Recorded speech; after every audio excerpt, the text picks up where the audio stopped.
تو وہ جماعت کا ثواب پانے کے لیے جس مسجد میں اعتکاف بیٹھا ہے دوسری مسجد میں جماعت کی ادائیگی کے لیے وہ جا سکتا ہے، یہ بھی حاجت شرعی ہے۔ تو لہٰذا یہ دو صورتیں، جمعہ کی ادائیگی کے لیے، با جماعت نماز کی ادائیگی کے لیے اس مسجد سے نکل کر وہ دوسری مسجد میں جا سکتا ہے۔ لیکن اس میں یہ ذہن میں رکھیں، دو مسجدیں ہوں، ایک قریب ہو ایک دور ہو، دونوں میں جماعت ہوتی ہے تو اس کے لیے یہ ہے کہ وہ قریب والی مسجد میں جائے۔ اگر دور والی میں جائے گا تو فقہاء یہ فرماتے ہیں پھر بھی اس کا اعتکاف ٹوٹ جائے گا، قریب والی مسجد میں اس کو جانا چاہیے۔ نمبر 2، حاجت طبعی، یعنی اس کی طبعی حالت کی وجہ سے، یعنی وہ ضرورت جس کے بغیر بندے کا یعنی گزارا نہیں ہے، مثال کے طور پر پیشاب ہے، پاخانہ ہے، اور اسی طرح غسل کرنا ہے یا وضو کرنا ہے، تو ان سب صورتوں میں وہ مسجد سے باہر نکل سکتا ہے۔ اگر مسجد میں وضو خانہ نہیں ہے تو وضو کرنے کے لیے وہ مسجد سے باہر جا سکتا ہے، اور اسی طرح احتلام ہونے کی صورت میں اگر مسجد کے احاطہ میں غسل کرنے کے لیے کوئی سہولت میسر نہیں ہے تو وہ غسل کرنے کے لیے مسجد کی حدود سے باہر جا سکتا ہے۔ اس میں یہ بھی ذہن میں رکھیں، اگر اس کا گھر قریب ہو اور ساتھ اس کے دوست کا بھی گھر ہو تو فقہاء یہ کہتے ہیں کہ وہ غسل کرنے کے لیے اپنے گھر بھی جا سکتا ہے، یہ ضروری نہیں کہ دوست کے گھر جائے، لیکن اگر وہ اپنے گھر غسل کرنے کے لیے جائے تو غسل کر کے اسی وقت واپس لوٹے، وہاں بیٹھے نہ، لوگوں سے باتیں نہ کرے، تو ایسی صورت میں اس کے اعتکاف پر کوئی حرج لازم نہیں ہوگی۔ اسی طرح قضاء حاجت کے لیے اگر پاس جگہ موجود نہیں ہے تو اس کے لیے بھی وہ مسجد سے باہر نکل سکتا ہے۔ اور اس کے بعد ہیں اعتکاف توڑنے والی کون سی چیزیں ہیں کہ جن کی وجہ سے بندے پر لازم ہے کہ وہ اعتکاف کو توڑ دے، اعتکاف کو چھوڑ کر چلا جائے۔ سب سے پہلی صورت یہ ہے، یعنی جن کی وجہ سے اعتکاف ٹوٹ جاتا ہے، توڑنے کی اجازت نہیں، جن کی وجہ سے اعتکاف ٹوٹ جاتا ہے۔ اگر کوئی شخص بلا ضرورت شرعی یا بلا ضرورت طبعی مسجد کی حدود سے باہر نکلے،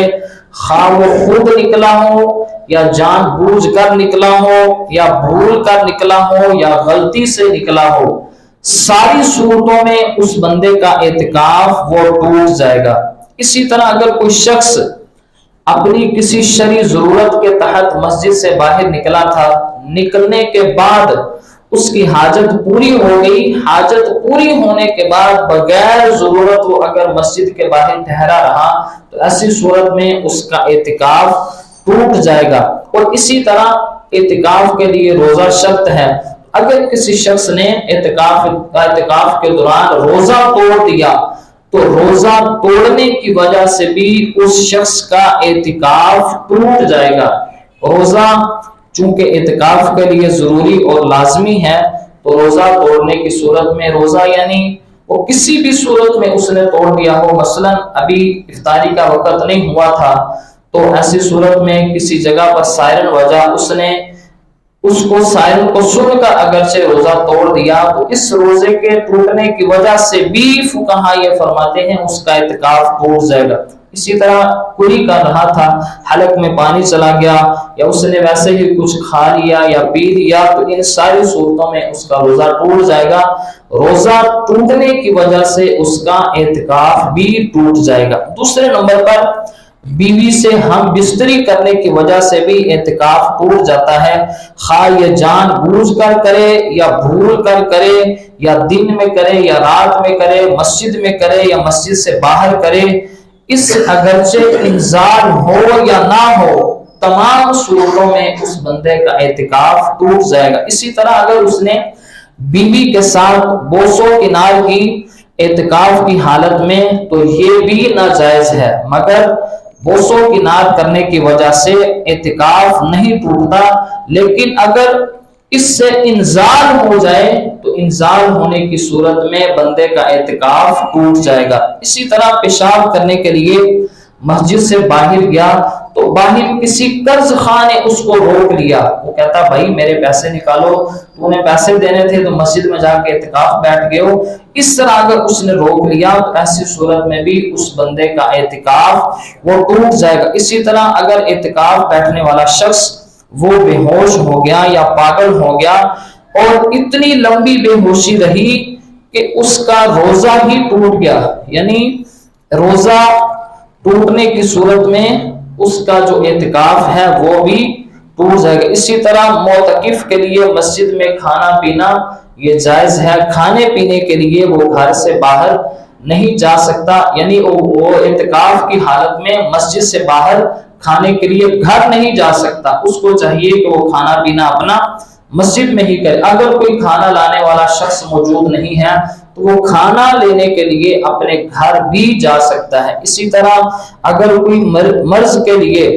علاج کے لیے مسجد سے نکلے تو اس شخص کا بھی اعتکاف ٹوٹ جائے گا۔ اسی طرح اگر کسی شخص کو حالت نیند میں چلنے کی بیماری ہو تو وہ اعتکاف بیٹھا تھا، رات کو اٹھا، وہ نیند کی حالت میں چلتے چلتے مسجد سے باہر نکل گیا تو اس صورت میں بھی اس بندے کا اعتکاف وہ ٹوٹ جائے گا۔ وہ صورتیں کون سی ہیں جن میں اعتکاف خود بخود توڑنا جائز ہے؟ ان میں سب سے پہلی صورت یہ ہے اگر کسی شخص کو بیماری اس قدر بڑھ گئی کہ وہ اگر مسجد سے باہر نہیں نکلے گا تو اس کی جان کو خطرہ ہے، تو ایسی صورت میں اس پر لازم ہے کہ وہ اپنے اعتکاف کو توڑ دے، مسجد سے باہر جا کر اپنا علاج کروائے۔ اسی طرح اگر اس نے یہ دیکھا کہ سامنے کوئی شخص ڈوب رہا ہے تو وہ اس کو بچانے کے لیے مسجد سے باہر نکلے، اپنا اعتکاف توڑ کے اس شخص کو بچائے تاکہ اس کی جان بچ سکے۔ اسی طرح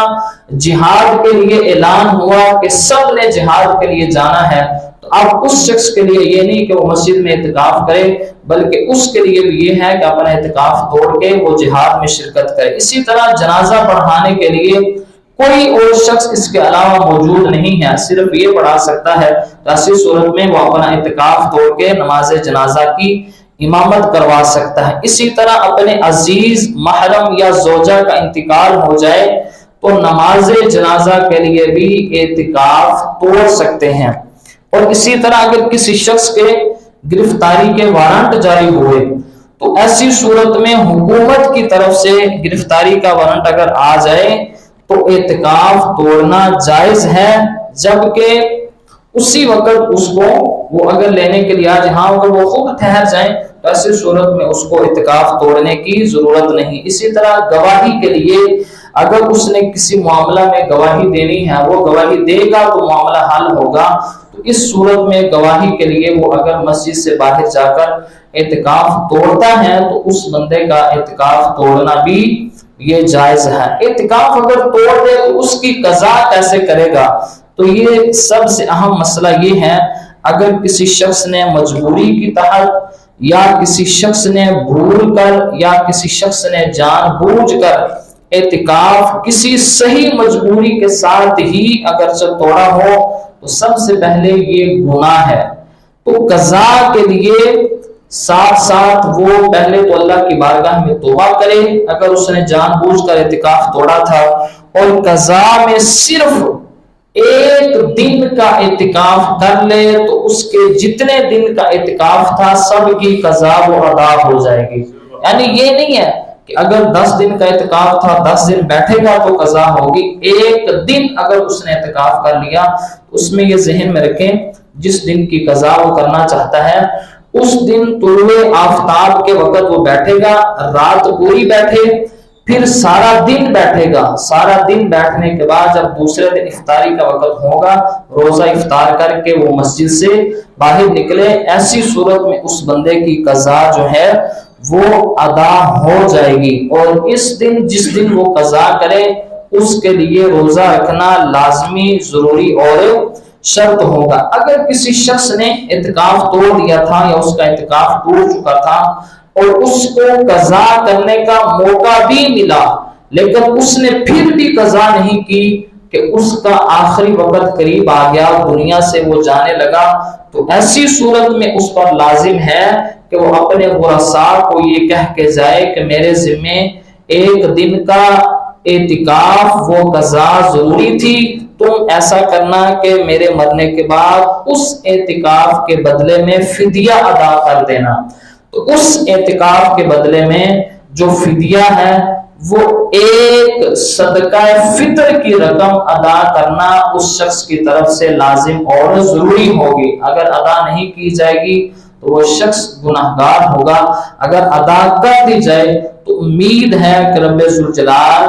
اس کو اعتکاف کا جو گناہ ہے اس سے بری و ذمہ فرما دے گا۔ لیکن آج کل ہماری صورتحال یہ ہے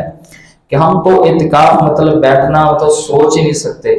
کہ ہمارے معاملات اس قدر بڑھ چکے ہیں کہ اگر کوئی اعتکاف کر کہہ دے تو کم از کم زندگی میں ایک دفعہ بندے کو اعتکاف وہ ضرور بیٹھنا چاہیے۔ اللہ رب العزت کی جو رحمتیں ہیں، جو اللہ رب العزت کی کرم نوازیاں ہیں، ان کو سمیٹنے کے لیے زندگی میں ایک دفعہ ضرور سنت اعتکاف جو ہے وہ کرنا چاہیے۔ اور دوسری چیز یہ ہے کہ ہماری مساجد میں اللہ ماشاءاللہ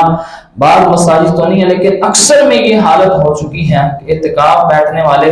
پہلے 2-3 دن جب بیٹھتے ہیں تو بڑا شوق ہوتا ہے عبادت کرنے کا، قرآن پڑھیں گے، مطلب نوافل پڑھیں گے، رات کو بھی بیٹھیں گے، تہجد پڑھیں گے۔ 2-3 دن گزر جائیں تو پھر کیا ہوتا ہے، سیاسی تبصرے اور سیاست پر گفتگو، گھر کے معاملات پر گفتگو، یعنی سارا دن وہ مسجد مطلب معاذ اللہ کیا پارکوں والا وہ ماحول بن جاتا ہے مسجدوں میں۔ تو اگر کوئی شخص اعتکاف بیٹھے تو اس کو یہ دیکھنا چاہیے کہ ہم نیکیاں کرنے کے لیے بیٹھے ہیں، نیکیاں برباد کرنے کے لیے نہیں بیٹھے۔ دعا ہے کہ رب ذوالجلال ہم سب کو عمل کی توفیق عطا فرمائے۔